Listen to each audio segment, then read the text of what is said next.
Voilà, donc l'enregistrement est lancé. Le sondage est lancé.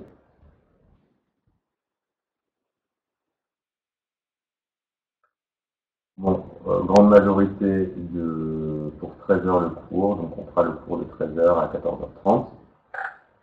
Tout à l'heure. Jeanne, ta connexion. Ah, c'est bien, elle est bonne.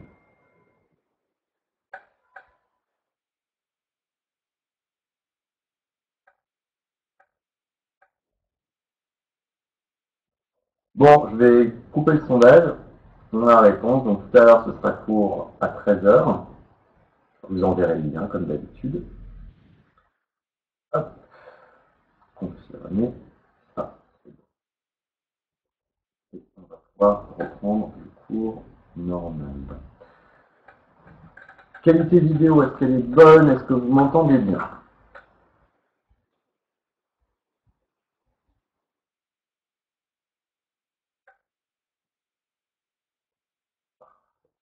Ok. Donc, on va corriger 3 derniers exercices pour ce matin et je vais commencer la partie suivante sur la lumière. Tout à l'heure, avec Madame Sivalera, on va vous envoyer un petit quiz à faire vraiment sur les spectres. Très simple, mais qu'il faudra faire. Hein, et ça nous permettra de voir si vous avez à peu près compris quelque chose. Et ensuite, l'après-midi, on va commencer donc le cours, on va continuer ce cours sur la lumière, qui est un cours qui est pas facile. Là, on a fait un cours simple, d'accord. Le prochain va être un peu plus complexe. Je l'annonce dessus. Alors, on est parti. Donc, il fallait l'exo suivant que j'avais prévu, c'était la page 282. C'est le 24 de la page 282.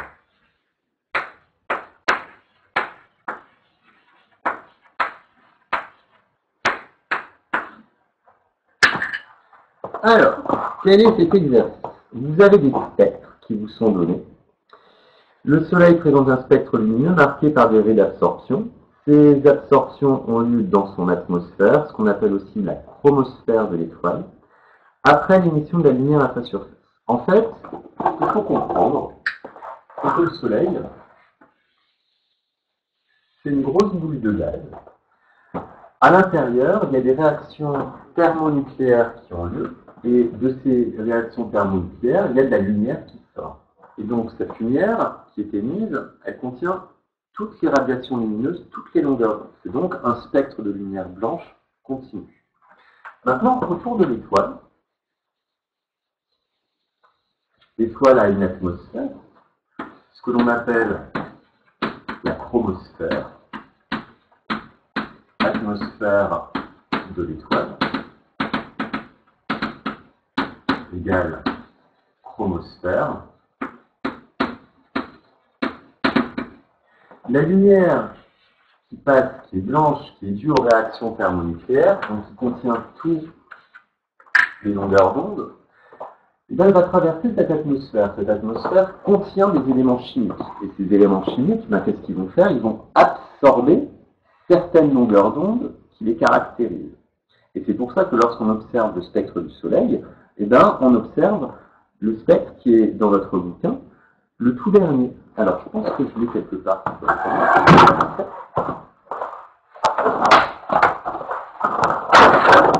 Alors, comme ça.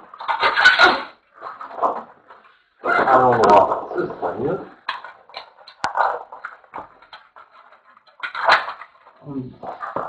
D'accord. Alors, est-ce que je... Voilà, exactement. Donc, ce que vous voyez ici, c'est à haute température, donc c'est le spectre qui est émis au centre du Soleil. Ça, au centre du Soleil. Voilà le spectre qui est émis. Mais maintenant, une fois que cette lumière a traversé la chromosphère de l'étoile, la lumière qui est émise et qui vous arrive sur notre planète, ça va être celui-là. Donc c'est un spectre de lumière blanche, mais dans lequel il y a plein de petites raies noires qui sont des raies d'absorption, qui sont dus à quoi? Bah, aux éléments chimiques qui sont contenus à l'intérieur de l'atmosphère, à l'intérieur de l'atmosphère de l'étoile. Et donc, ce qu'on nous demande, c'est de trouver quelles sont les entités chimiques qui sont à l'intérieur de cette atmosphère, en faisant une comparaison avec d'autres spectres. Donc, on vous donne le spectre de l'hélium, moi je l'ai. On vous donne le spectre du carbone, je ne l'ai pas. Le spectre du sodium, je l'ai. Le lithium, je ne l'ai pas. Et l'hydrogène, je l'ai. D'accord? Alors, comment on fait? Là, c'est la rédaction que je vous demande. Donc, il faut rédiger, il ne faut pas simplement donner les éléments. En comparant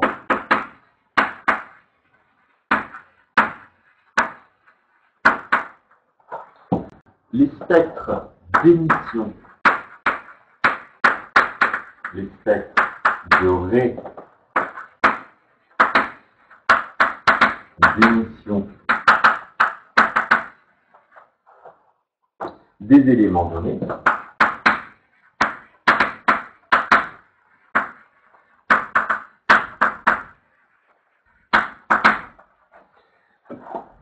avec le spectre du Soleil,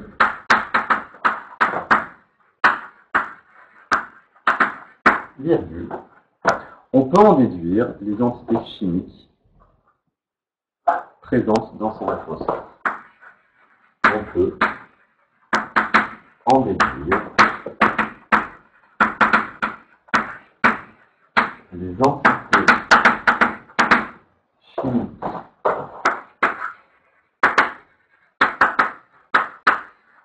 présentes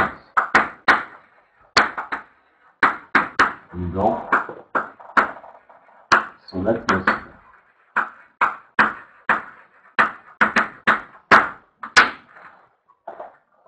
Alors, comment on va faire? Est-ce que je peux effacer le petit schéma?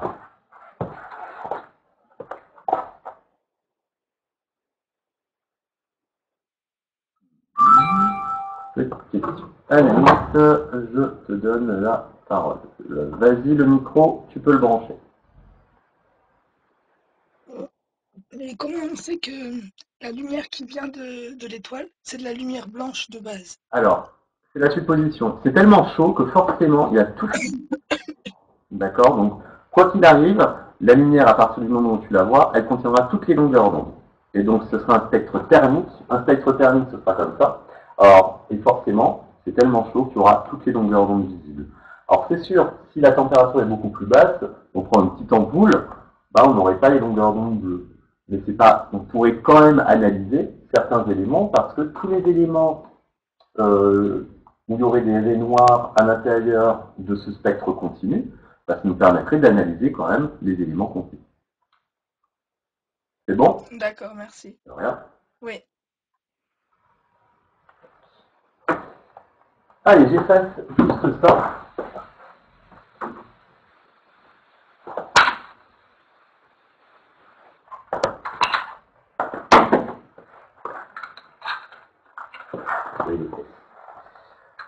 Alors, comment on va faire? Si les raies noires,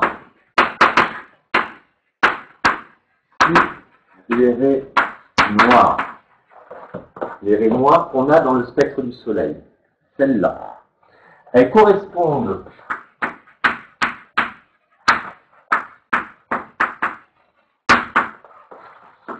à des raies colorées des éléments.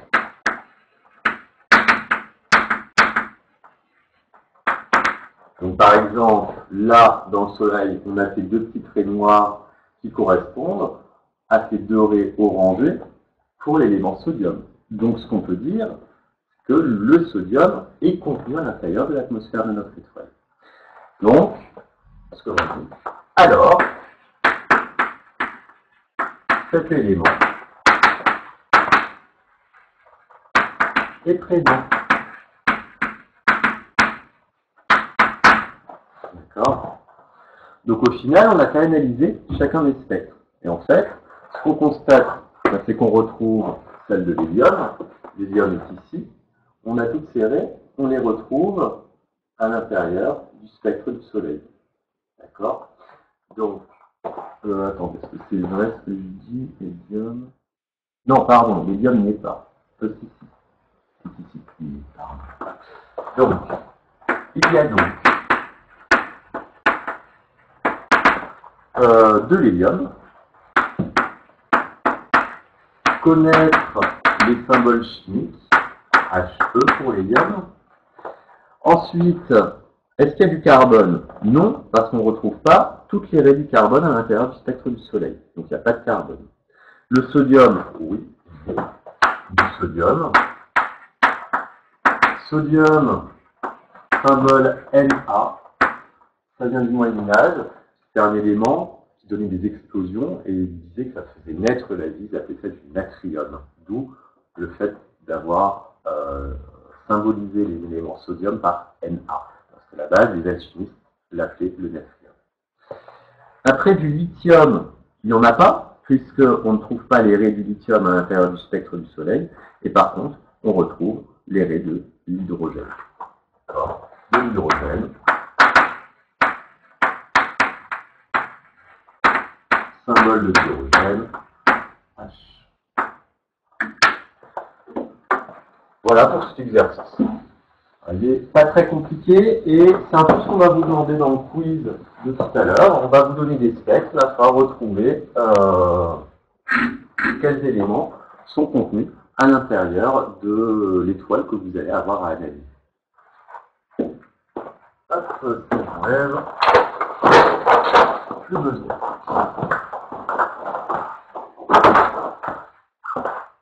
Est-ce que vous avez des questions pour cet exercice?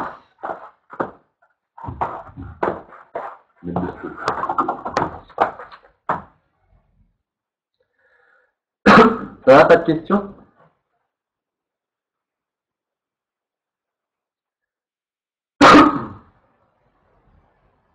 Ok. Ensuite, on va passer à l'exercice 27, page 283. Il a l'air un peu long et en fait, il est très très long. C'est juste qu'il y a beaucoup de texte. Donc le 27, page 283.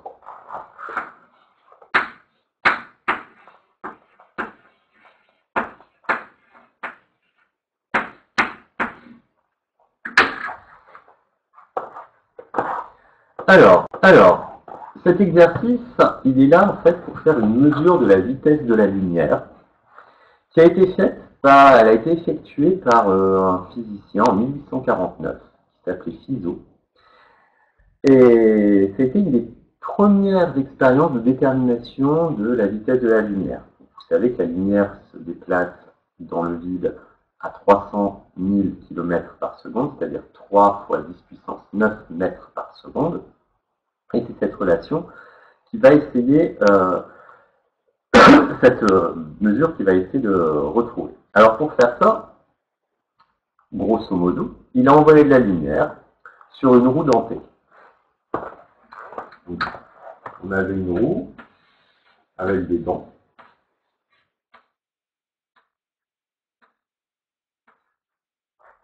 Je suis très dans le dessin. Et la lumière arrivait, donc à chaque fois, comme la roue tourne, elle passait quand il n'y avait pas de dents. Et quand il y a une dent, la lumière est coupée. La lumière est émise de façon continue. Et donc, en fonction de la vitesse de la roue, qu'est-ce qu'il pouvait faire? Il mettait un miroir en sortie, donc la lumière passait ici. Le miroir allait réfléchir la lumière à un autre endroit. Et en analysant le temps de retour de la lumière, là, et le nombre d'éléments qu'il va observer, le nombre d'événements qu'il va observer sur un compteur qui va compter le nombre de fois que la lumière passe, il va pouvoir remonter à la vitesse de la lumière. C'est exactement ce qui a été décrit dans cet exercice. Donc l'idée de Fizeau est de réussir à faire passer un rayon lumineux entre deux dents de la roue, et l'aller-retour à l'allée, et de tourner suffisamment vite la roue pour que le rayon soit bloqué au retour. En fait, en inclinant de bonne façon le miroir, la lumière rebondit. Donc, d'abord, la lumière passe par un trou. Et comme la roue tourne assez vite, il faut quand même qu'elle tourne très très vite, au retour, elle sera bloquée par une dent de notre roue. La relation permettant de déterminer la durée du parcours de la lumière pour faire l'aller-retour, elle vous est donnée. Donc, il n'y a pas des choses qu'on va vous demander de démontrer. C'est que delta t est égal à 1 sur 2 n f. Alors, à quoi correspondent ces termes? N, c'est le nombre de dents que contient votre roue.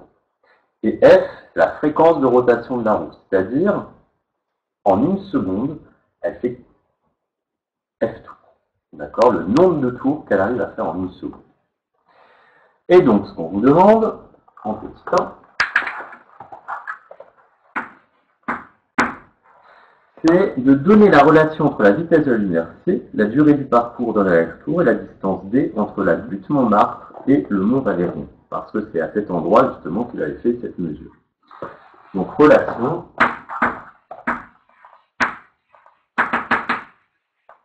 entre C, D et delta T. Alors, il faut faire attention, ici, ça c'est le piège classique qu'on a fait fréquemment au baccalauréat, ou même à vos épreuves de 3C, je pense que ça va être ça. Vous savez que la vitesse de la lumière C, c'est la distance parcourue divisée par le temps de parcours. Distance parcourue sur le temps de parcours. Donc là, c'est la distance aller au retour divisé par delta t. Or, la distance aller-retour, par rapport juste à la distance d de base, c'est égal à quoi? C'est 2 fois cette distance. Donc, au final, on a c qui est égal à 2 fois d divisé par delta t. Voilà la relation qui nous permet de déterminer la célérité de la lumière en fonction de la distance qui nous sépare de l'endroit où on met le miroir et la durée du parcours qu'on peut mesurer. C'est dû à la fréquence de rotation qu'on va avoir de notre roue. Donc voilà pour cette première question. Deuxième question.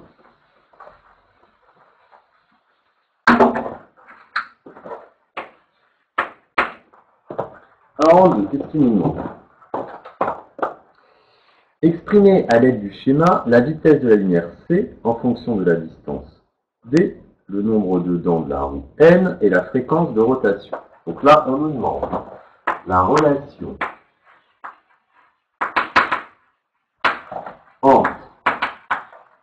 entre quoi? Entre C, D, N et F. Voilà ce qu'on nous demande de trouver. D'accord? En fait, on nous donne une première formule. Donc, je dis que delta T, c'est égal à 1 sur 2 NF. D'accord? C'est ce qui nous est donné. On va pouvoir injecter ce delta T dans la formule qu'on a trouvée dans la relation 1. D'accord? En utilisant cette relation, je vais l'appeler étoile. En injectant cette relation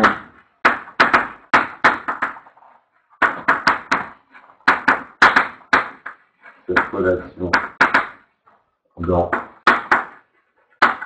étoile, on trouve que C est égal à 2D divisé par 1 sur 2N. D'accord? Alors ça, on ne le laisse pas comme ça. D'accord? Les fractions de fractions, ça je ne veux pas. Je pense que M. Loncleux, il est pareil. En maths, on ne laisse pas des fractions de fractions. Donc je vous rappelle que lorsque vous avez la forme A sur B divisé par C sur D, c'est pareil que A sur D multiplié par D sur C. Et là, c'est exactement ce qu'on a. On a 2D divisé par 1, okay, divisé par 1 sur 2nf. Donc, là, vous pouvez dire que c'est pareil que 2D multiplié par 2nf divisé par 1. Soit, c'est égal à 2 fois 2, 4, d, n, f. Voilà la relation qui a permis à Philo de déterminer la vitesse de la lumière dans le vide, dans l'air, exactement. On va voir que ce n'est pas une très très bonne mesure, parce qu'il y a beaucoup d'imprécisions, mais c'était un bon point de départ. Il faut se rappeler qu'on était en 1849. On n'avait pas encore toute la technologie qu'on avait à notre époque. Donc au final, je pense que la question 3, ça va être calculer la valeur de la vitesse. Avec les données qui sont fournies. Donc petit 3, application numérique.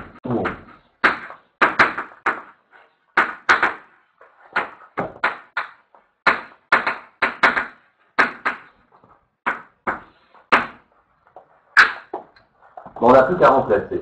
On va voir. C est égal à 4. Alors, B, il nous donne quoi? 8,663 km qu'il faut convertir en mètres. 8,663 puissance 3.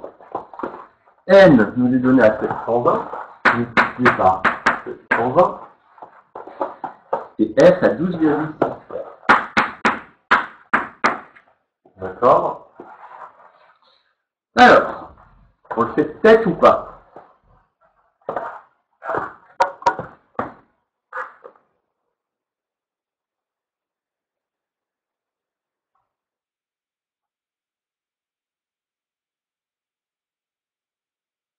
Allez, on fait ça.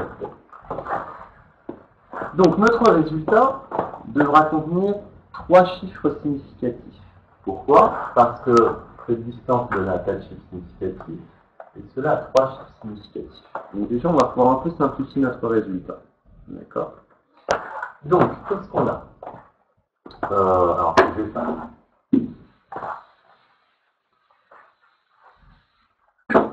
On n'a qu'à poser la multiplication au fur et à mesure. On va dire. Ce qu'on peut déjà faire, c'est peut-être 120 fois 4. Ça, c'est facile. 0, 8, 7, 14, 21, 28, 2880. D'accord? Donc, on a ce 2880 qui nous est calculé. On peut multiplier par 12,6. En fait, 2880 multiplié par 12,6, c'est pareil que de faire 288 fois 126. Je décale mon 0 à gauche, en dessous, je décale mon 0, ma virgule à droite. Donc ça nous fait 6 fois 8, 48, je retiens 4. 6 fois 8, 48 et 4, 52.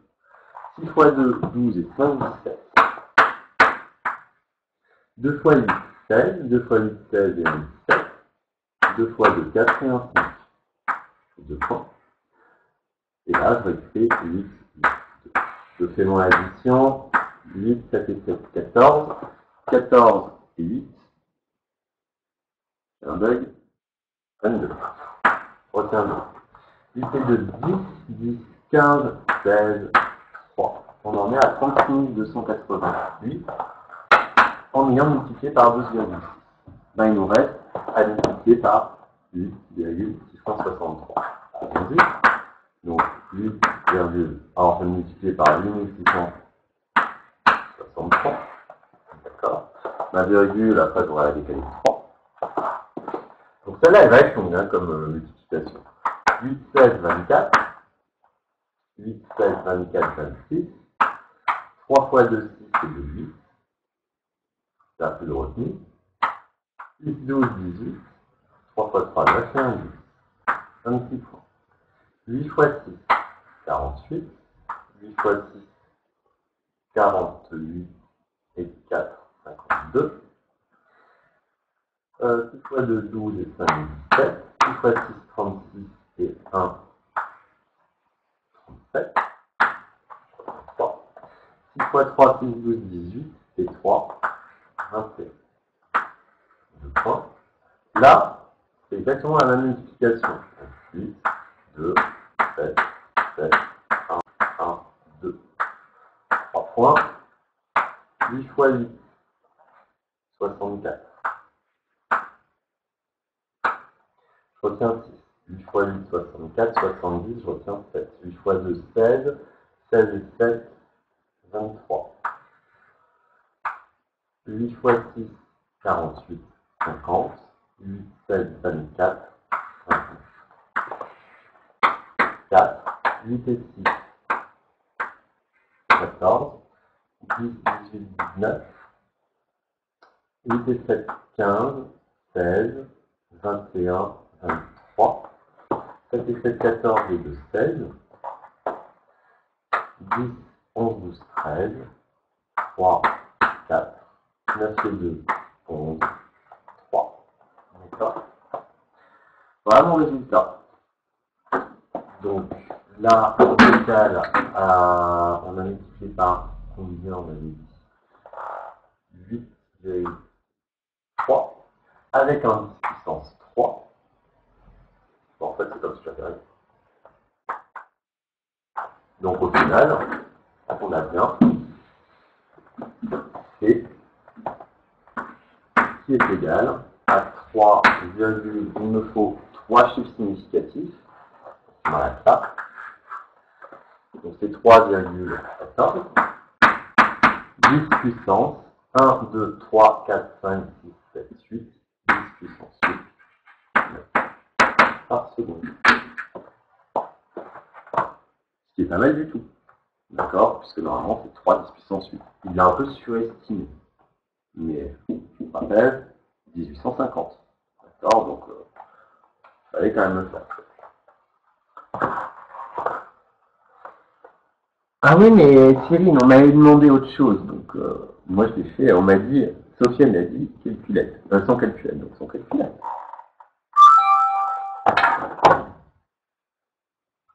Alex.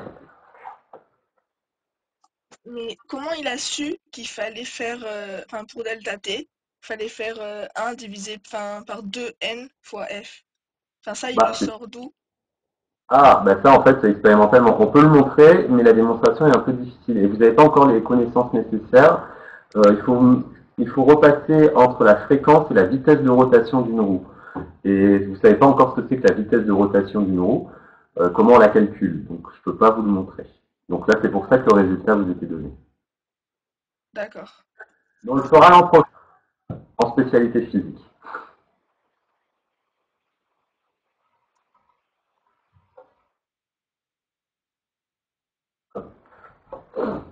Et donc oui, Cyril, la calculatrice c'est bien aussi, mais toi l'an prochain tu pourras utiliser ta calculatrice tout le temps. Mais avec moi, tu calculeras sans calculette. Juste toi.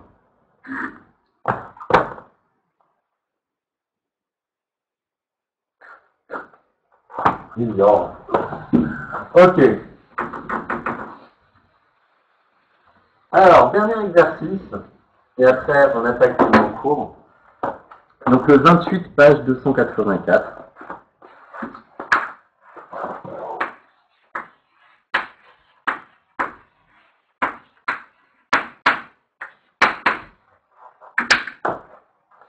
Alors, c'est l'allemand empirique de Vienne, ou de Vienne, il y en a qui disent. Donc c'est un physicien, prix Nobel de physique en 1911, et qui a proposé une loi qui permettait de relier la température d'un corps chaud avec son émission de lumière. Son émission de lumière, en fait, c'est caractérisé par une longueur d'onde qui va être privilégiée dans l'émission de la lumière. Une longueur d'onde maximale, on va appeler ça. Et en fait, la loi qu'il a réussi à démontrer, c'était que le produit de la longueur d'onde maximale ou l'intensité maximale multipliée par la température de l'étoile est égale à une constante, qu'on appelle la constante de Vienne. Alors, ce qu'il faut bien voir, c'est que lambda doit être exprimé en mètres. La température T doit être exprimée en Kelvin. Et la constante, elle est, c'est ce qu'on appelle la constante de Vienne, elle, bah, comme c'est un produit de mètres et de Kelvin, elle vaut 2,90 moins 3 mètres Kelvin. Attention, c'est des mètres fois des Kelvin, donc on ne dit pas mètre par Kelvin, on dit mètre Kelvin. Alors, juste pour savoir, comment est-ce qu'on transforme des températures en degrés Celsius en température en Kelvin? D'accord? Puisque ce qu'on vous demande, c'est de déterminer la température en degrés Celsius de la surface du Soleil, à partir de ce qui vous est demandé. Et nous, on va obtenir, grâce à ce calcul, une température en degrés Kelvin. Donc on ne dit même pas degrés Kelvin, on dit Kelvin tout court. Donc on a une température en Kelvin et une température en degrés Celsius. Il y a encore une autre unité que je pense que vous connaissez, qui est le degré Fahrenheit, qui est dans le système anglo-saxon. Je ne vais pas trop en parler. Basée sur le mercure, alors que nous, notre température en degrés Celsius, elle est basée sur la solidification et la vaporisation de l'eau. Alors, pour passer de Kelvin à degrés Celsius, on va voir, une fois qu'on aura fait le calcul de la température en Kelvin. Alors, pour faire ça, on vous donne un profil qui correspond à l'évolution de l'intensité lumineuse qui est émise par le Soleil. Et ce profil, ben, il va falloir déterminer, alors je vais le schématiser, grosso modo. Donc là, vous avez les longueurs d'onde qui sont données en nanomètres. Et ici, vous avez une intensité lumineuse relative. Et ce que vous obtenez, c'est un truc comme ça, là, et qui descend. De ceci. Et donc, nous, ce qu'on va déterminer, c'est la longueur d'onde maximale pour laquelle, justement, on a une intensité relative qui est la plus grande possible. Donc, pour ça, en fait, on se place là où le pic est maximum. L'intensité relative est la plus grande. Et on regarde à quelle longueur d'onde est-ce que ceci correspond. D'accord? Donc, moi, ce que j'ai fait, j'ai regardé sur le graphique, et j'ai trouvé à peu près 475 euros. Graphiquement,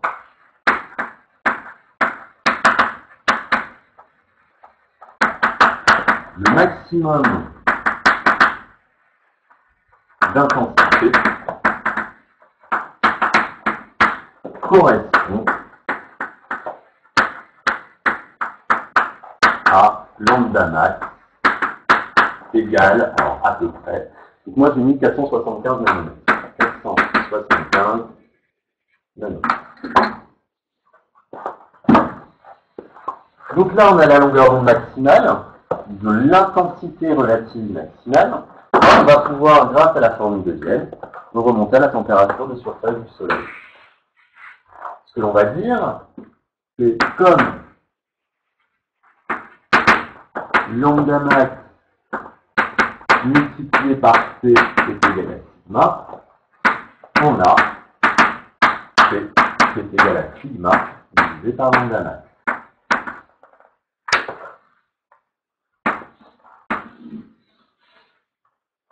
J'ai simplement transformé mon expression littérale de façon à isoler ma température.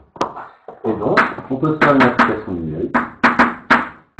T va être égal à 2,90 plus moins 3, divisé par la longueur d'onde que j'ai établie, que j'ai déterminée grâce à mon graphique à 475 nanomètres, que je dois transformer en mètres. Donc c'est 10 moins 9. Et quand on fait ça, on trouve du 6,11 10 puissance 3 Kelvin. D'accord? Alors, ça c'est la température en Kelvin. Pour avoir la température en degrés, il faut prendre la température en Kelvin. Donc ça, vous le redonnerez, je ne vous demande pas de le savoir. Et on lui retranche 273,15. Alors, je vous explique juste à quoi ça correspond ce 273,15. C'est moins 273,15 degrés Celsius. C'est ce qu'on appelle le zéro absolu. La température, elle est due à quoi en fait? Elle est due à l'agitation des molécules. Plus les molécules vont vite, plus le corps, constitué par ces molécules, va être chaud. Et donc, on comprend bien que si on arrive à figer ces molécules, il y a un moment, elles vont plus bouger. Donc, ça veut dire en fait que sa température va être très froide. Et donc, le zéro absolu, le moins 273,15 degrés Celsius, ça correspond au fait que les molécules sont figées. Elles n'arrivent plus à bouger. On n'arrive pas à l'obtenir expérimentalement. Pourquoi? Parce qu'il y a toujours en mouvement. Elles vibrent sur elles-mêmes. Et quand on atteint une certaine température, on rentre dans un autre. Et quand on atteint une certaine température, on rentre dans un autre domaine de la physique, qui est la thermodynamique quantique. Là, plus régi par les mêmes équations. Mais on arrive à des températures très très proches de moins 273,15. Ça pareil, si on a le temps cette année, peut-être que je vous parlerai un peu des phénomènes de pression qui sont reliés justement à la température. Normalement, non.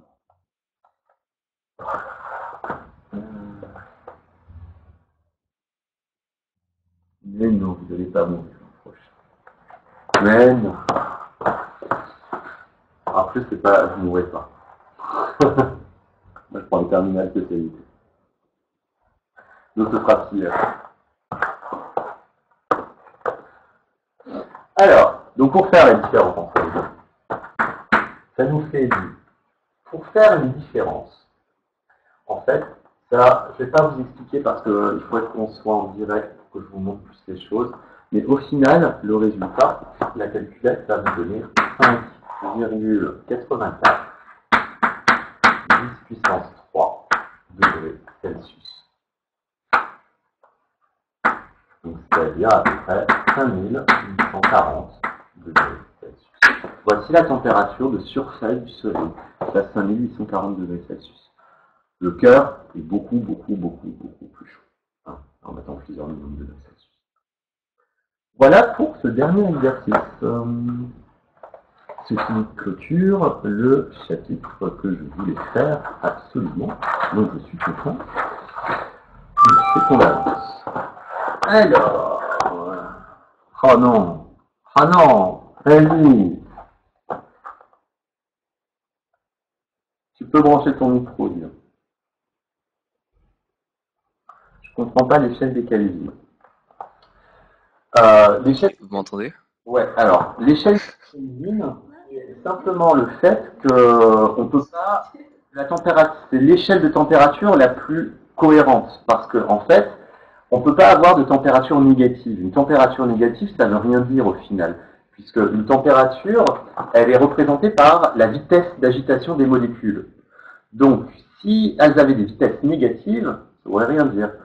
Donc, l'échelle de température en Kelvin, elle est juste proportionnelle, si tu veux, à la vitesse d'agitation des molécules. C'est pour ça qu'on est obligé d'avoir une température qui soit supérieure à 0 Kelvin.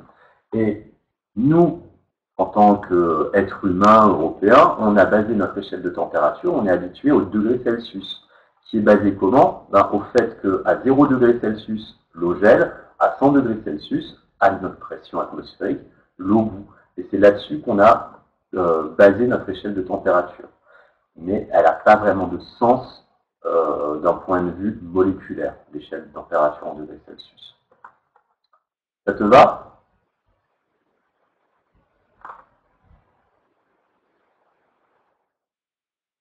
Oui, non.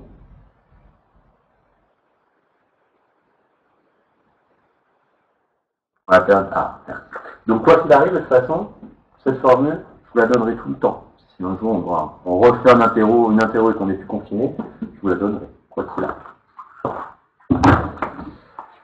Voilà pour ce chapitre. Donc c'est chapitre 2 ou 3, je ne sais plus mon nom, parce que je suis un peu mélangé. 1, 2, c'est le 3. Anaïs, vas-y. Mais on corrige pas l'activité? Ah oui, c'est vrai, l'activité, j'avais oublié celle-là. J'avais oublié l'activité. Mince. Oui, bah comme ça, on fera le cours tout à l'heure. Ouais, très très bien. Elle est mon activité. Je sais même plus où je l'ai mise. Alors, c'est page combien? Rappelez-moi.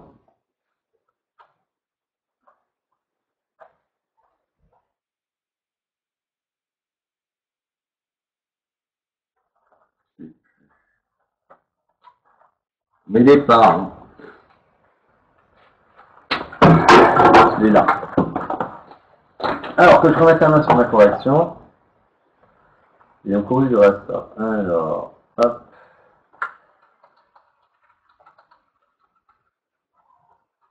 Hop.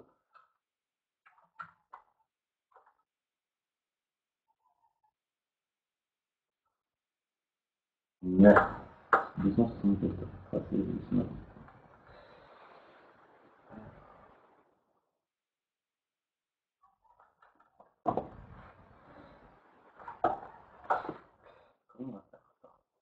Et comment on va faire la correction. Ça va être beaucoup plus simple.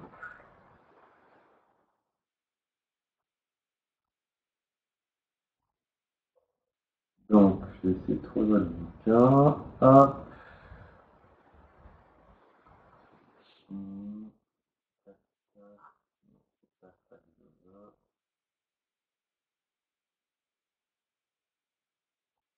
Oh,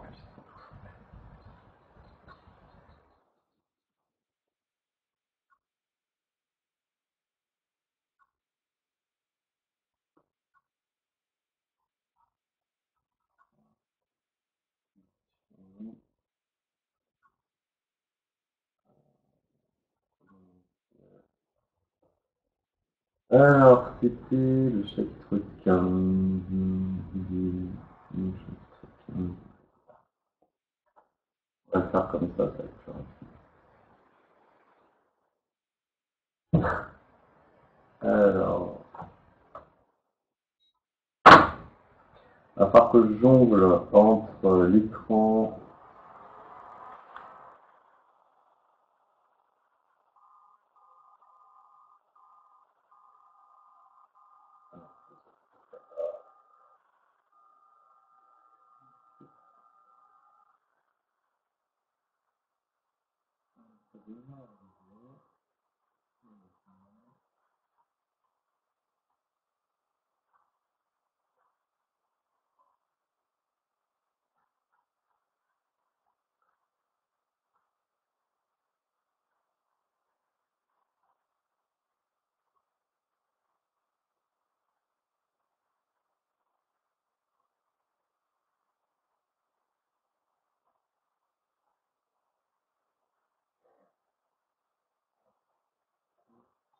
Alors, est-ce que vous arrivez à l'afficher?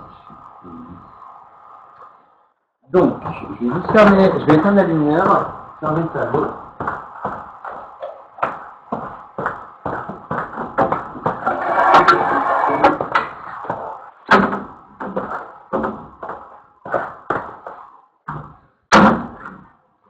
Alors, c'est pas pour vous. Hop là, ça c'est fermé.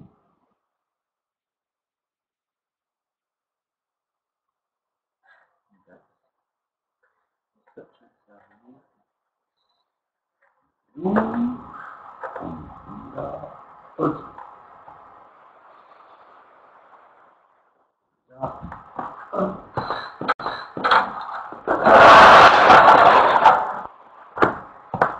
Voilà, alors normalement vous voyez tout, ça c'est votre bouquin.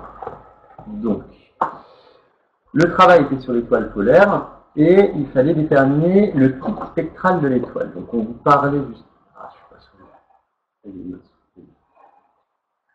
On vous donnait des différents types spectraux. En fait, ces différents types spectraux, ils sont caractérisés par des raies d'absorption qui sont contenues à l'intérieur de l'étoile, donc certains éléments chimiques, et pour lesquels on a une longueur d'onde d'émission maximale bien qui est particulière. Par exemple, on a une étoile de type O, si la longueur d'onde d'émission est inférieure à 100 nanomètres, longueur d'onde maximale.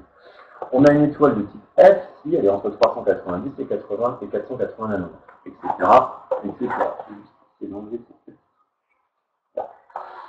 Et vous aviez accès aux données de l'étoile polaire.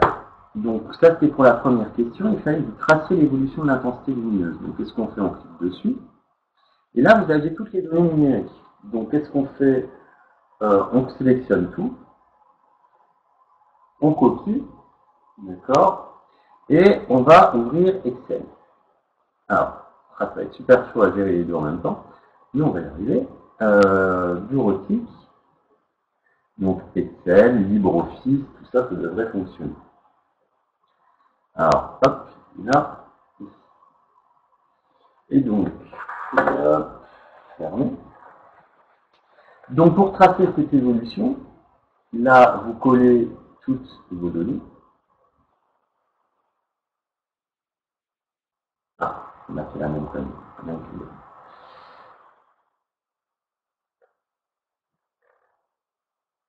Qu'est-ce qu'on a fait? Pourquoi il m'a fait pas les trucs?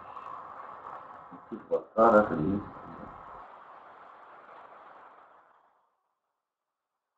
Alors, pourquoi il me sépare pas? La dernière fois, il nous avait séparé.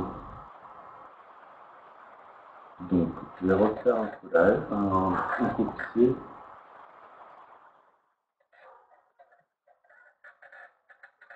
Là.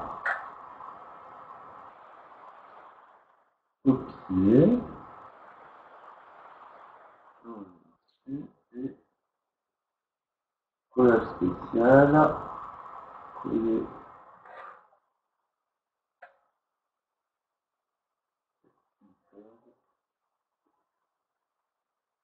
Voilà.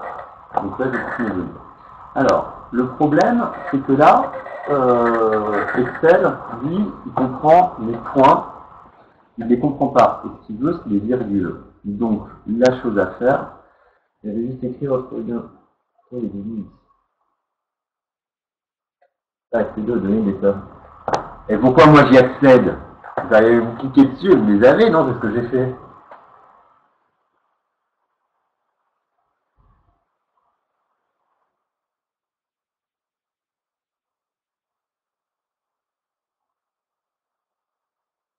Bon, soit. Nous dirons que peut-être. Bon, bah, je vous montre comment on fait. Alors, j'ai pas besoin de allumer la souris. Ça, je vais effacer. Tac. Et en fait, là, il faut se transformer tous les points en virgule. Donc là, je fais un CTRL F.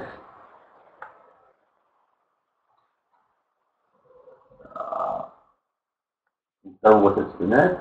Et vous dites que les points, vous allez les remplacer par des virgules. Et en fait, remplacer tout. Et au final, vous n'avez plus qu'à tracer le graphique. Donc, une insertion graphique, les points. Alors, on va un peu modifier tout ça parce que c'est pas modifier le type de graphique. On va faire des courbes, juste des lignes. Celui-là, il est pas mal. Ok. Donc voilà le graphique que vous auriez dû obtenir. D'accord? Alors on va se le garder justement pour pouvoir répondre aux questions par la suite. Donc, voilà le graphique. Alors, il apparaît bien.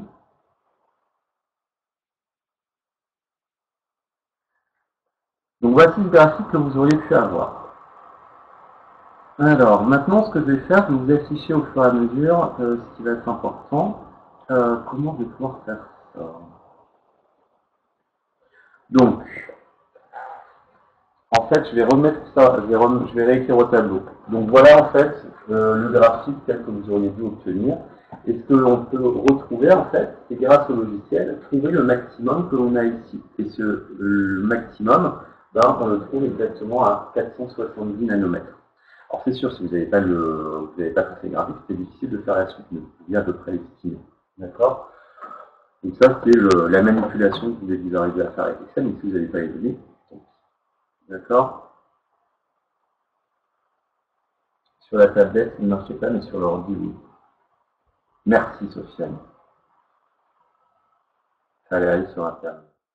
Et non, mais tu sais, M. Sigel, il a du mal avec les nouvelles technologies. Ok, donc ça, je vais éteindre. Donc voilà la forme du graphique, et comme je vous dis, on peut trouver le maximum à 470 nanomètres. Hop, je rallume.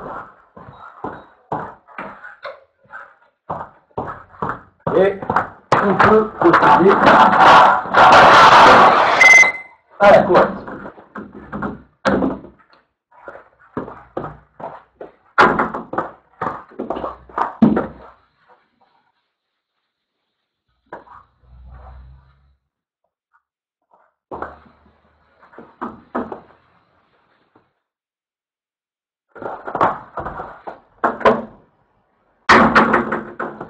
Alors, première question, quelle est-elle?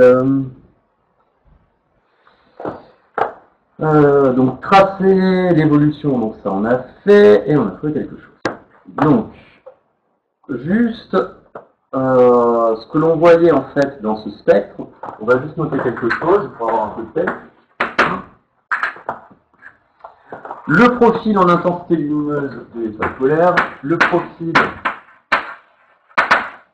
en intensité lumineuse de l'étoile polaire présente des caractéristiques générales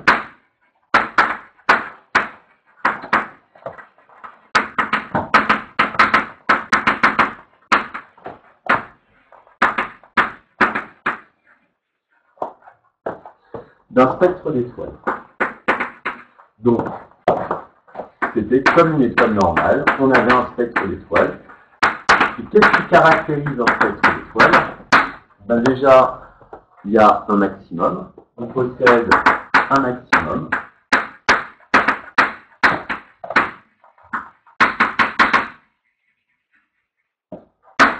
Et en plus, il y avait des trous à l'intérieur de ce spectre, donc des raies d'absorption qui représentent des minimums locaux.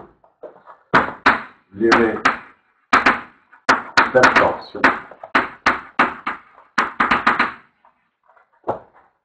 correspondent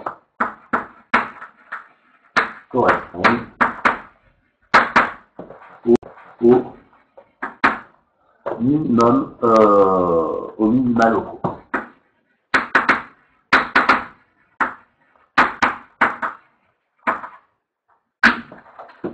Ça, c'est pour la question 1. La question 2, mesurer lambda max à partir de la représentation graphique obtenue.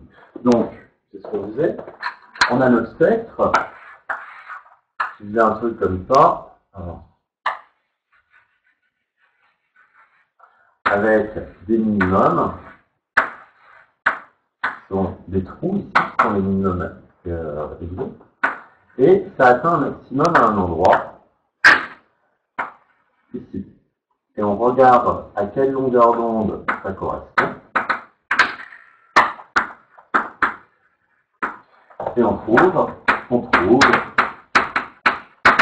que lambda max, c'était à peu près égal à 470 nanomètres.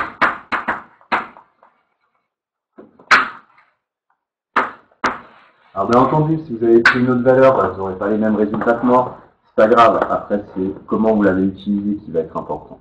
D'accord? Je comprends pas la question 1. Oui, c'était juste graphique, mais c'est simplement juste pour vous dire qu'est-ce qu'il représente, pour avoir un petit rappel. Ce graphique, ça représente un profil d'intensité lumineuse d'une étoile. Et donc, qu'est-ce qui caractérise un profil d'intensité lumineuse? C'est que le fait qu'il possède un maximum, et en plus, on voit apparaître les raies d'absorption qui correspondent à ces trous à l'intérieur, donc au minimum locaux. C'est bon? Donc ça, c'est pour la question 2. Question 3. Identifier la présence ou l'absence des raies d'absorption. Alors, il y a de nombreuses raies qui sont identifiées. Est-ce que je peux effacer déjà? J'attends.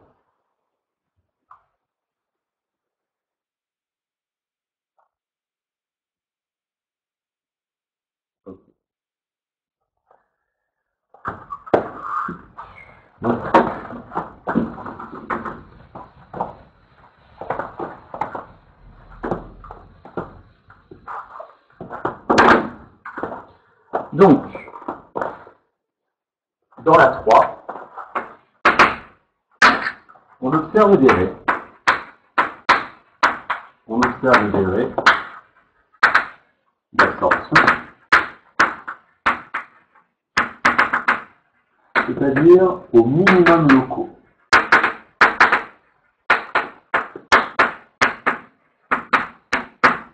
Les minimums locaux, c'est lorsqu'on a la courbe qui descend de façon assez importante.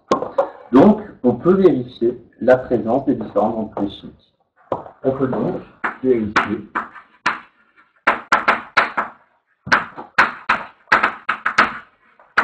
la présence des différentes entités chimiques.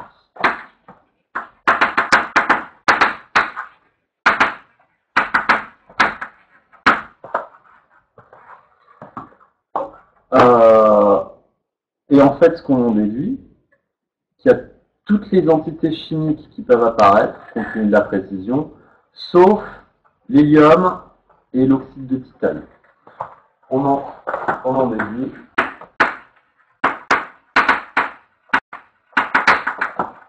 que toutes les entités, donc toutes les entités qui sont présentées, ici il y a hydrogène, hélium, sodium, calcium, etc. Donc toutes les entités dénombrées dans les données, des données sont présentes.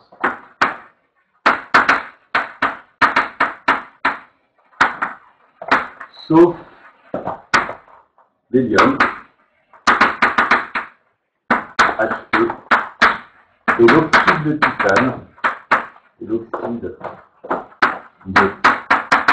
titane, CIE.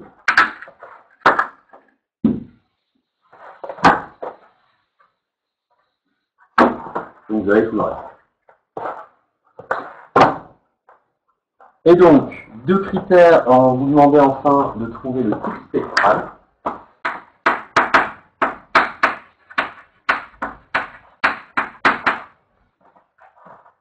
Donc pour finir, là je vais un peu résumer. Donc pour déterminer le type spectral, il y a deux critères à retenir. Deux critères.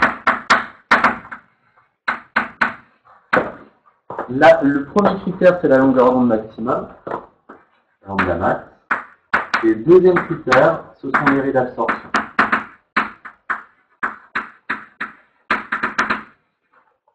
D'accord ? Et compte tenu de la longueur d'onde maximale que l'on a, elle fait partie du type spectral F. Étoile polaire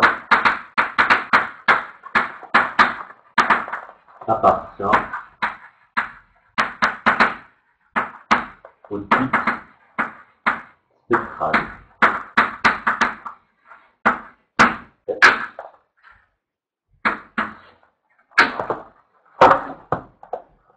D'accord ? Et ensuite, on va juste rédiger la synthèse et nous aurons terminé. Donc, quels sont les paramètres permettant de déterminer le type spectral d'une étoile? Donc, ce sera ça qu'il faudra retenir. Alors, deux phrases. Mais j'attends que vous ayez tout noté. Et comme ça, tout à l'heure, on commence le cours du prochain chapitre.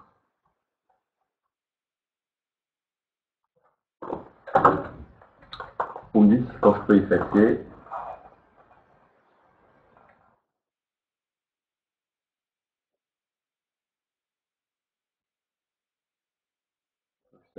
C'est bon. Il va pour tout le monde, je peux effacer.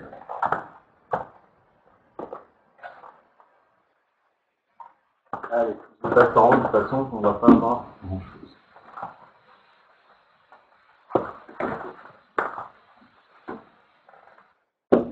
Donc on va écrire notre synthèse de cette activité.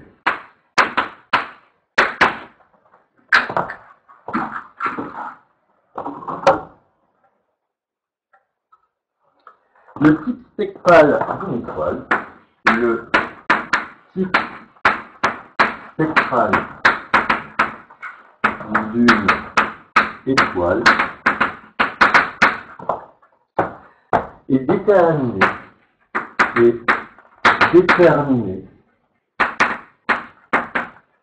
à partir de sa longueur d'onde ta longueur d'onde du maximum d'intensité lumineuse émise, du maximum d'intensité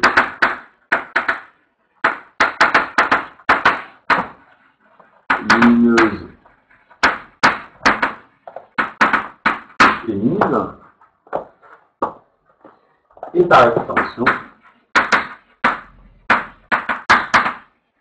comme on a vu dans l'exercice précédent, quand on a la longueur d'onde maximum d'émission, ben, on peut aussi déterminer par sa température de surface et par extension de sa température de surface. En utilisant la loi de Young de sa température de surface. On peut aussi, il peut l'être également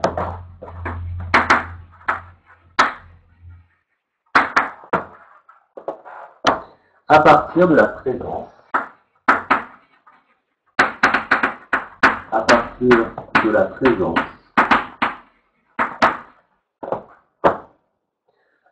d'entité chimique dans cette atmosphère, d'entité chimique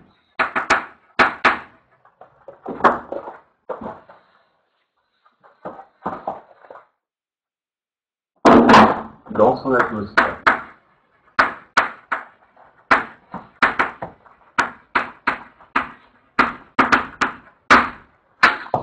Et voilà.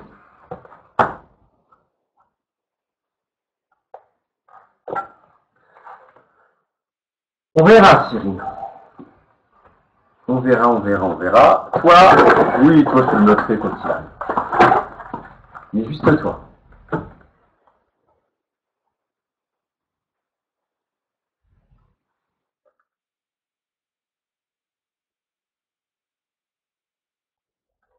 Sur ce, on se retrouve tout à l'heure à 13h.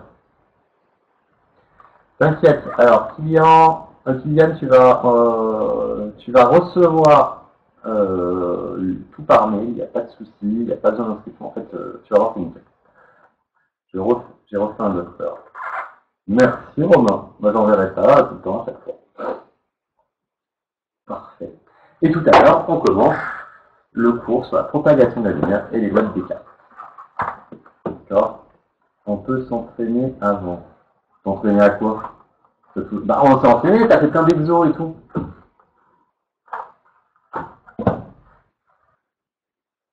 Oh, tu t'entraîneras, ouais. Tu peux trouver des quiz sur internet et tout, t'inquiète.